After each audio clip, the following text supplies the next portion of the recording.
That was Jalen Tolbert. Let's talk standouts, y'all.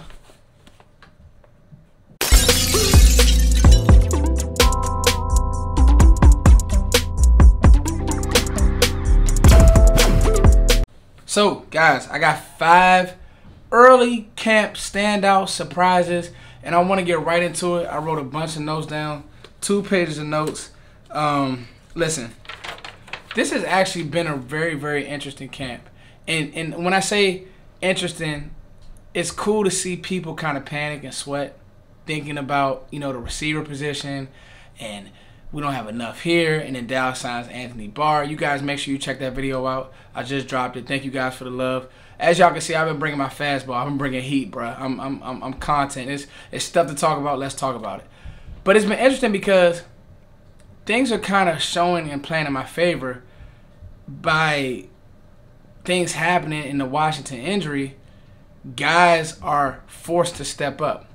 But not only on the offensive side of the ball, I'm seeing things on the defensive side of the ball in the O-line. And so I want to talk about 5 camp standouts who everybody may not be thinking about, but some of these guys are really doing things. They're really making plays. And it may be guys that, you may not say, oh, dang, I didn't see this coming. Oh, this guy, yes, him.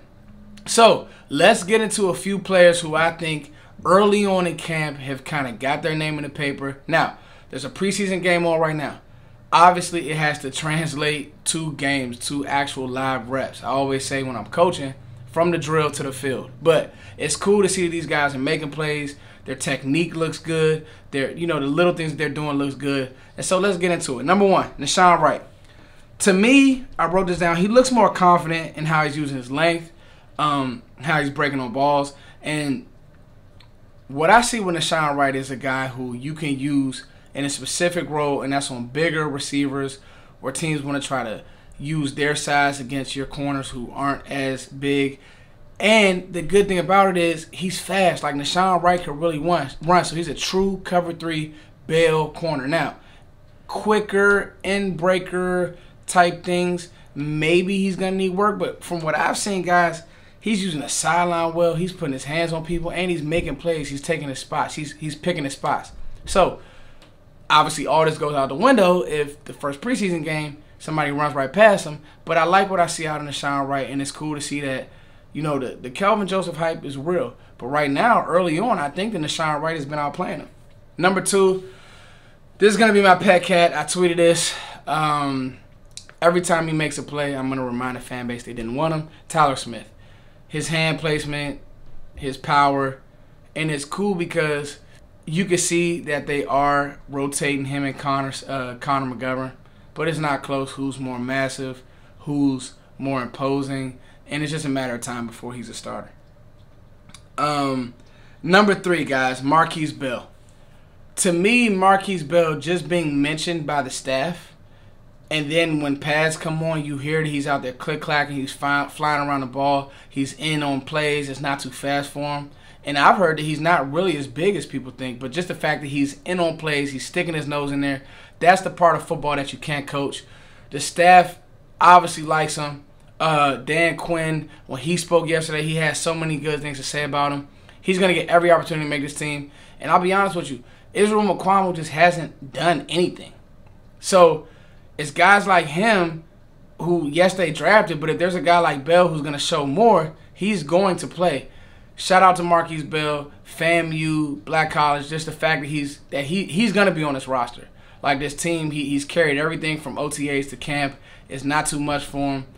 They're going to find a role for this player, trust me. This is the one that might surprise y'all. Josh Ball. Mike McCarthy spoke on it. Reporters at campus spoke on it. In every O-lineman video that I've seen Josh Ball doing a good job using his long arms, using his length. He really reminds me of Doug Free. That swing tackle position is one that people are just, whatever. Dog, that's a big position. Tyron is going to lay down at some point. We don't know if Terrence Steele, year 2, is going to keep developing.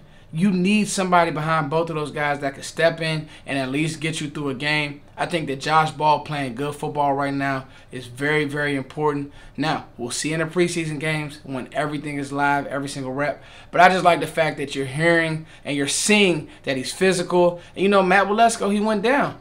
So I think that if there's another position where I think the Cowboys would look at, you know, bringing in a guy, it will probably be tackle. But just the fact that he is playing decent football right now, I like that. He took a year to develop. He's developed, we think. So let's hope that Josh Ball can continue to trend up. And then last but not least, you saw the first clip. Everything actually kind of fell in his favor that James Washington got hurt. I'm not saying it like you want the guy to get hurt, but it is what it is. He's getting more reps, and he looks the part. Jalen Tolbert looks the part, y'all. Jalen Tolbert looks the part, and I think that's why this front office isn't just going to just bring a guy in. You even heard CeeDee. Like, I don't have to say that CeeDee Lamb is a standout. I've been consistent that CeeDee Lamb has more ability than Amari Cooper. He had more ability than Amari Cooper last year. He just wasn't used right. CeeDee Lamb is a stud. When you see him on Twitter running past Trayvon Diggs, I'm not surprised. CeeDee Lamb's a better athlete. It just is what it is. But when you hear that and you see that Jalen Tolbert is out there doing things, no drops, he's running over the middle of the field and play action, he's catching the ball. There's no need to just rush and sign a guy. Let's let Tolbert get in his bag. Let's let some of these young guys get in their bag. The kid Dennis, who apparently Dak likes. Let's let these guys get in their bag and do some things in preseason games. Let's see how they play. So the fact that Tolbert is being mentioned and that he's standing up and he's living up, I love it. And some honorable mentions. Tristan Hill. Now, Tyler Smith pancaked him, but I've been hearing that he's having a good camp. And Dalton Schultz, another honorable mention, having a good camp. 5 standouts, guys. Just a quick hitter. I want to get these off my chest. Wrote some notes down about them. I'm excited. I can't wait for football. Listen, I'm going to watch every preseason minute. I don't care. I can't wait for preseason football. You guys let me know who's a standout for you. It's your boy Foots. Thank you guys for liking, sharing, subscribing. Keep rocking.